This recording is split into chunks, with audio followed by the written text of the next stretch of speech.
Chaos in Ohanaeze Ndigbo. Two presidents, one organization, who's really in charge?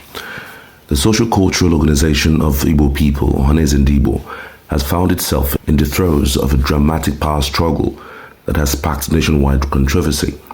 On January 10, 2025, two factions held separate elections in different locations, each producing its own president general. This unexpected dual leadership has left many questioning the integrity of the process, the adherence to the group's constitution, and the motives behind the split.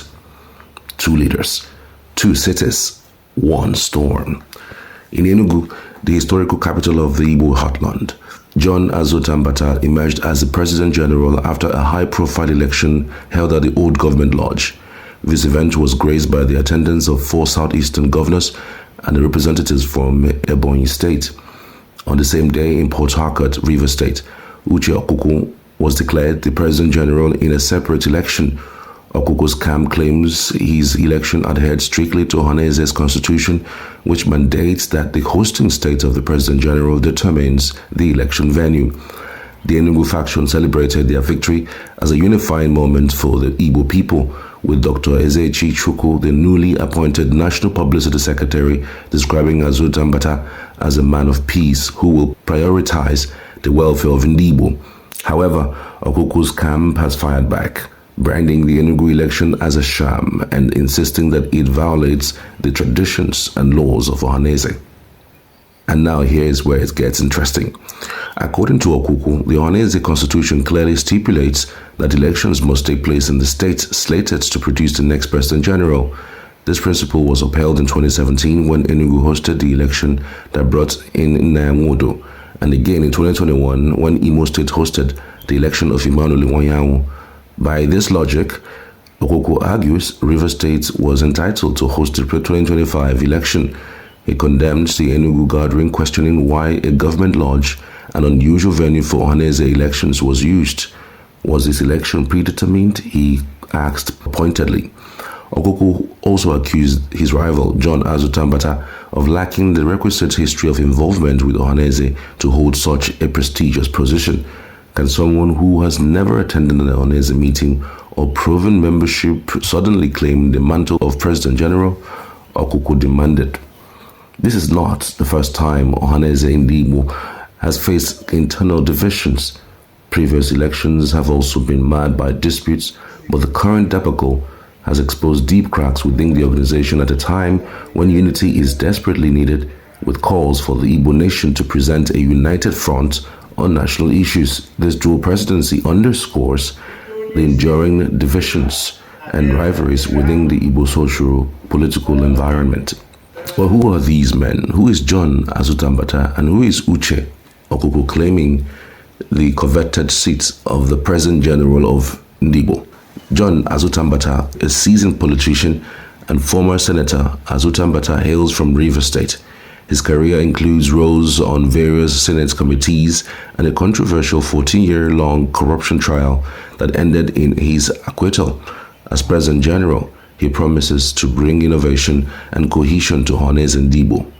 Who is Uche Okwukwu, a lawyer, an activist from Ikwere in Rivers State. Okwukwu has been a prominent advocate for reintegrating the Ikwere people into the broader Igbo identity. As a former Secretary General of Ohanaeze, he claims a long history of dedication to the organization and accuses the Enugu faction of ignoring constitutional norms. Well, here are the big questions. Who masterminded the Enugu election? And what were their motives? Was this a power grab orchestrated for political or financial gain? And why did key players in the Enugu camp choose to jettison the constitution at such a critical time for Ndigbo? As the dust settles, one thing is clear: the fight for the soul of Ohanaeze Ndigbo is far from over. The coming days promise further revelations as both camps dig in for what could become a defining battle in the history of the Igbo social political movement. What do you think about this unprecedented power tussle? Is it a sign of progress or a symptom of disunity?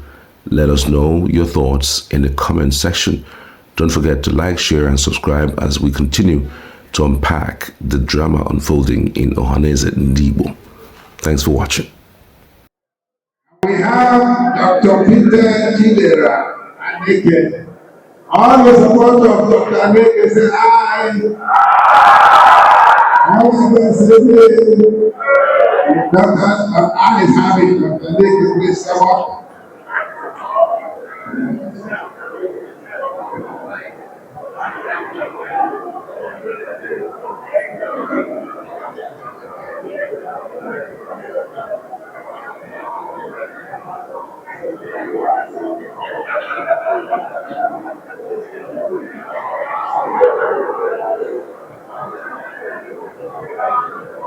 Next is Igbo, the position of National Publicity Secretary. We have Dr. Ezechi.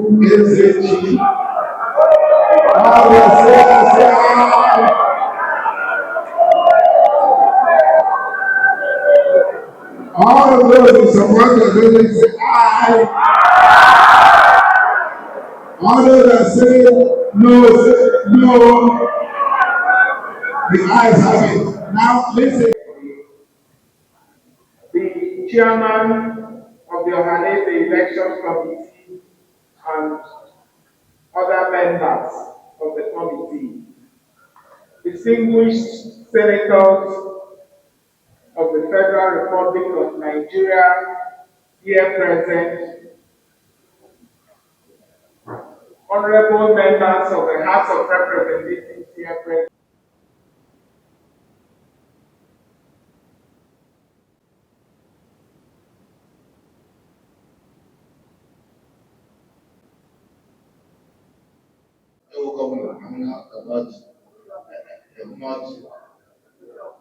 Yes, of course.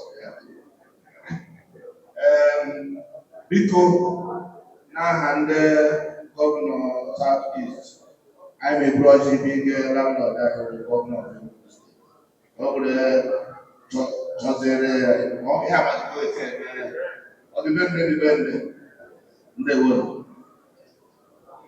Thank you very much. Chair, Southeast Governors Forum.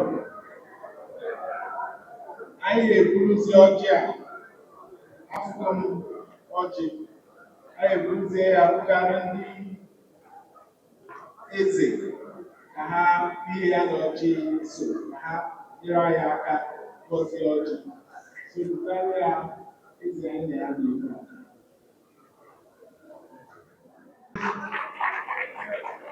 All those who are supporting aye. All those against it, the ayes have it. We have it.